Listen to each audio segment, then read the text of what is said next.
So if the business is highly specialized, then we need a more formal and a specialized organizational structure. Once we decide on what is the SBU, then we have to think about allocating resources to the SBU. So diversification strategy means the company will try to enter into new sectors of the business. So with the new product, it will try to conquer the new market.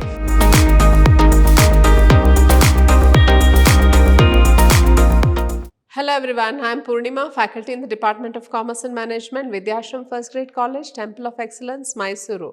I welcome you all to this session. In this session on Unit 4, Session 1, we will be having a discussion on the organizational structure. So let us see what is the meaning of the word organizational structure. So the framework which companies use to figure out their management authority and internal and external communication processes is known as the organizational structure.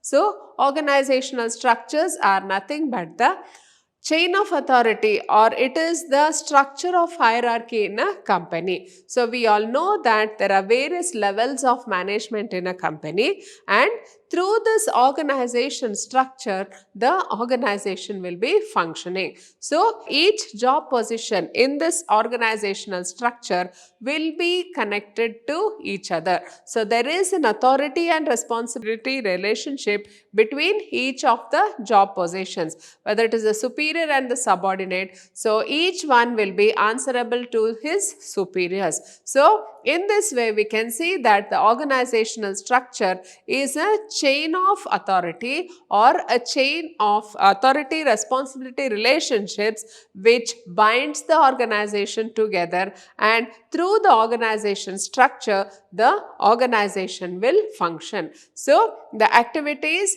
or whatever the plans for the organization, it has to be realized through this chain of authority or the organizational hierarchy. So the framework which companies use to figure out their management authority and internal and external communication processes is known as organizational structure.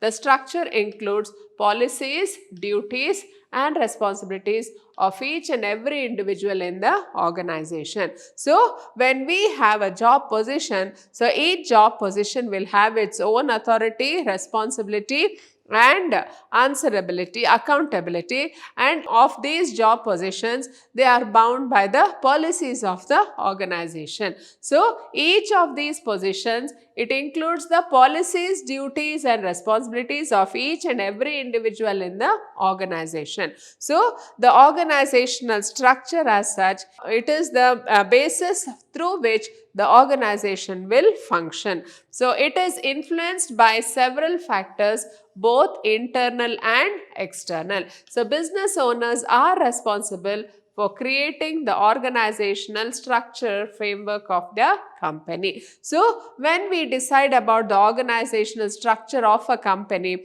it is necessary for us. So it will be influenced by the internal environment and the external environment of the business. So whenever we try to frame an organizational structure, so there are various factors which affect the organizational structure. Let us see what they are one by one. So first one is the size of the organization.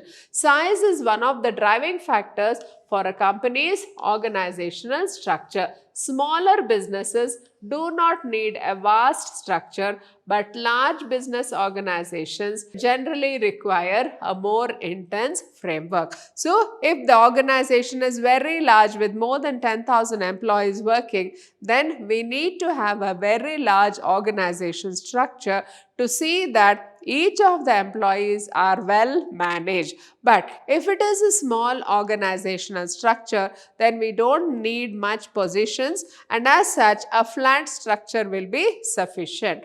Then companies require more managers for supervising employees if the employee base is large. Highly specialized businesses require a more formal and specialized organization structure. So, structure of the organization will be large if we have a large employee base. But then for smaller structures, we don't need much of a organization structure. So, highly specialized businesses. So, if the business is highly specialized, then we need a more formal and a specialized organizational structure. Then the second factor which affects the organization structure is the life cycle. The company's life cycle affects the development of an organization structure. Business owners who tend to grow and expand the operations develop an organization structure to outline the business mission, vision and goals. So, it also depends on the life cycle of the organization. So, if the organization is a very old organization, then it may need a very large organizational structure, but then if it is a growing organization, then it will be a smaller structure. So, based on the life cycle in which the company is there, so it is experiencing. So, based on that, we can have the different types of organization structure. Next one is the strategy. So, business strategies influence the development of organizational structure. High growth firms generally have smaller organization structures to quickly adapt to the changes in the business environment. Business owners are often reluctant to reduce managerial control in the operations. So, business strategies influence the size of the organizational structure. Suppose if it is a very high growth firm, that is the firm is having very high growth, then usually the business people, they prefer to have a smaller organizational structure so that it will quickly adapt to the changes in the environment. So, the business owners are generally reluctant to reduce the managerial control in the operations. They try to see that there are managers everywhere in each and every level of the operation sector to see that the organization is going on as per the vision, mission and the goals of the organization. So, they based on the strategy whatever is there in the company, so it will decide what is the organizational structure of the company. The next one is the business environment. So, the external business environment affects the organization structure of the company. So, dynamic environments have rapid and constantly changing consumer behavior, are often more turbulent and shaky than stable environments. So, the external environment of the business comprises of the environment in which the business will run and operate. So, we all know that the business will be running in a dynamic environment where everything will be constantly changing, especially the consumer behavior. So, the consumer behaviors are often more turbulent and shaky than stable environments, and as such the business environment will be affecting the type of organizational structure the company will have. The next one is establishing strategic business units. So, large companies normally manage quite different businesses, each requiring its own strategy. And a strategy SBU has three characteristics. So, we all should understand that large companies usually have quite a different, they have a variety, they have a diversification, that is they are there in the textile sector, in the automobile sector, they are there in the communication sector, almost all the sectors we can find some large businesses, and each businesses have to be managed quite differently. So, we will have to see how it can set up a strategic business unit. So, it is a single business or a collection of related businesses that can be planned separately from the rest of the company. Now, how do you establish a strategic business unit? So, we can establish a strategic business unit. So, it should be planned separately from the rest of the company. So, this business should have only one business or a collection of related businesses. So, such a type of a company which is established separately from the mother company, that we call it as the strategic business unit. Then it has its own set of competitors. competitors. Now this SBU will have its own set of competitors, and it has a manager responsible for strategic planning and profit performance, who controls most of the factors affecting the profit. So these SBUs, they will be managed by the manager, who is responsible for the profit of that particular unit and who also controls most of the factors affecting the profit. Then next step is, first you establish the SBU, then you have to assign or allocate the resources to the SBU. So once it has defined the SBUs, management must decide how to allocate corporate resources to each. The GE McKinsey matrix classified each SBU by the extent of its competitive advantage and the attractiveness of its industry. So once we decide on what is the SBU, then we have to think about allocating resources to the SBU. So the management should decide to grow, harvest or draw cash from or hold on to the businesses. So BCG's growth share matrix use relative market share and annual rate of market growth as criteria for investment decisions, classifying SBUs as dogs, cash, cows, question mark and stars. So how do you allocate the resources to these SBUs? So based on the BCG matrix. So we have the BCG matrix, we have the GE matrix. So these are various matrices through which you can always assess what is the kind of the SBU we have. So whether it is the dogs or whether it is the cash cow, whether it is the question mark or whether it is the star. So based on this division, we can assess what is the kind of resources we need to run the SBU. Then next, assessing growth opportunities. So assessing growth opportunities includes planning new businesses, downsizing and terminating older businesses. So how do you assess the growth opportunities of the SBU? It will include planning new businesses. So you try to plan new businesses for that kind of organization, downsizing and terminating the older businesses. So if there is a gap between future desired sales and the projected sales, corporate management will need to develop or acquire new businesses to fill it. So if there is a gap between the future desired sales, so what is the desired sales and what is the projected sales? So based on that, so projected sales will be there in the financial statement and the desired sales will be in the objective of the organization. So if there is a gap between the two, then the management will need to develop or acquire new businesses to fill it. So the gap between the desired sales and the projected sales has to be filled by developing new businesses to fill up this gap between the two.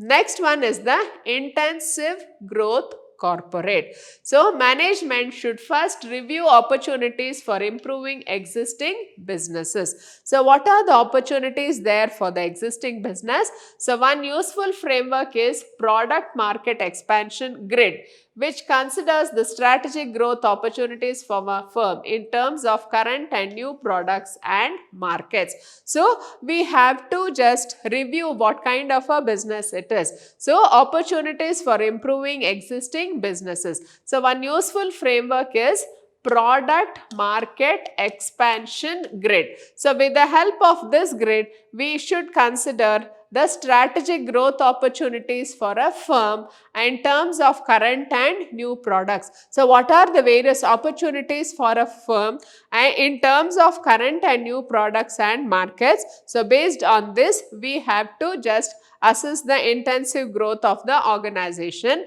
Then the company first considers whether it could gain more market share with its current products in their current markets using a market penetration strategy. The company first considers whether it could gain more market share with its current products in their current markets. So first it should try to see whether the existing market can be more deeply penetrated. So in this way we should assess what is the intensive growth of that particular SBU. Then next it considers whether it can find or develop new markets for its current products in a market development strategy. So the first step, it will see in the existing market itself whether it can conquer the market more in a deeper way. Then second one is it considers whether it can find new market for the existing product. So the product is already there. So you are trying to explore the new market for the product. And third one, then it considers whether it can develop a new product for its current market with a product development strategy. So with the help of the product development strategy, it tries to see whether it can conquer the existing market. Then later the firm will also review opportunities to develop new products for new markets in a diversification strategy, identify opportunities to build or acquire businesses related to the current businesses. So next, after doing all this, so the firm will review the opportunities to develop new products for new markets in a diversification strategy. So diversification strategy means the company will try to enter into new sectors of the business. So with the new product, it will try to conquer the new market. So with the help of the diversification strategy, it will identify opportunities to build or acquire business. So what are the ways in which it can acquire the business or build the business, so related to the current business. And then the third step is to identify opportunities to add attractive unrelated businesses. So it will try to identify opportunities to add attractive unrelated businesses. So in this way it can see that they can be intensive growth corporate. Then the next is establishing profit centers by the business. So in accounting, a profit center is a type of a responsibility center. A responsibility center is an organizational subunit, the manager of which is responsible for certain financial and non-financial performance measures. So how do you define a profit center? A profit center is a type of a responsibility center.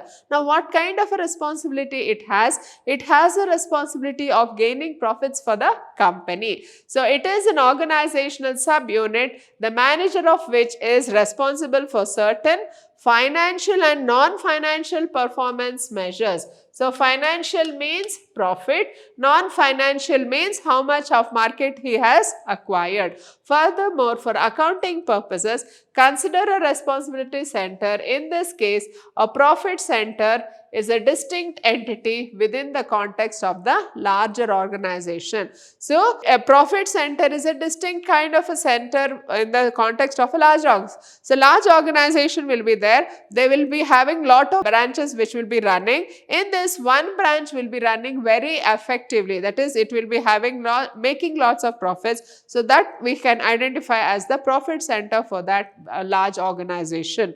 Then in a profit center, the manager is responsible for the revenues generated by the subunit. In addition, they are responsible for the cost and expenses incurred by the subunit in the course of normal business operations.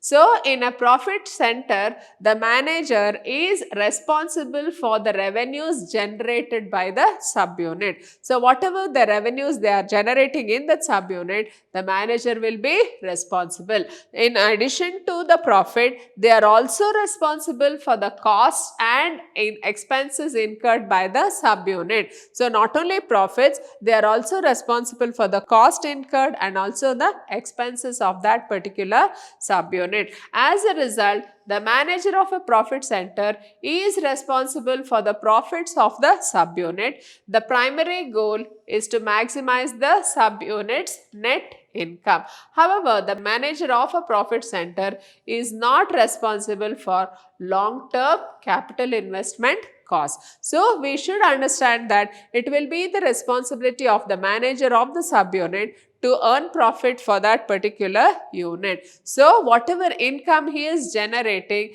he will be responsible, and it is his duty to maximize the profit of that particular subunit. However, we should understand that that manager is not responsible for the long-term investment of the company. Next, a profit center is established within a corporation in order to determine the profitability of the subunit independently from other departments in the company and from the company as a whole. So, it is established within a corporation in order to determine the profitability of the subunit independently, and also from independently from other departments in the company and from the company as a whole. So, other departments, they will be having their own cost and expenses, etc. And this subunit, this profit center will also have its own cost and expenses, but then it should be, we are setting up a separate SBU's profit center is established within the organization to determine the profitability of the subunit separately. So, we are establishing it as a separate unit to see that what is the profitability of that subunit and compare it with the other departments of that same organization. This could be because a large corporation has numerous divisions: the appliance division, the apparel division, the electronics division, etc. And it wants to measure the financial performance of each division to determine which are the most profitable. So, when the company has diversified into various sectors of the business, then it will have to assess what is the profitability of each of the division, and as a result of which the company will establish a profit center to assess the profitability of each subunit of the corporation. Then another reason for establishing a business department as a profit center is to promote goal or behavioral congruence among the managers of the company's organizational subunits. So, the next intention for setting up a business subunit, a profit center, is to promote goal or behavioral congruence. That is, you try to see that the managers are more and more in achieving the organizational goals and also promoting the organizational goals. So, by motivating and evaluating the manager's performance in terms of profit, you can then incentivize the manager to achieve profits which is in tune with the goals of the overall organization. So, you try to motivate the manager and evaluate the manager's performance with relation to the profits he has achieved, and then we can see that we can incentivize the manager. So, you give him lot of incentives so that he will gain more profits to the company, and when there are more profits to the company, this will be in tune with the goals of the overall organization. Next, what are the profit center examples? So, individual restaurants in a large restaurant chain. So, if it is a firm has a large restaurant chain, so there will be one individual restaurant which will be doing very well, exceptionally well. So, we can call that as a profit center.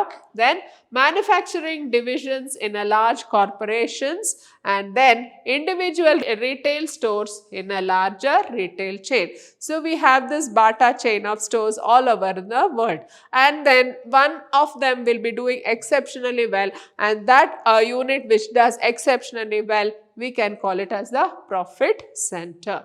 So, with this we come to the end of this session. Hope you have all followed this. Thank you.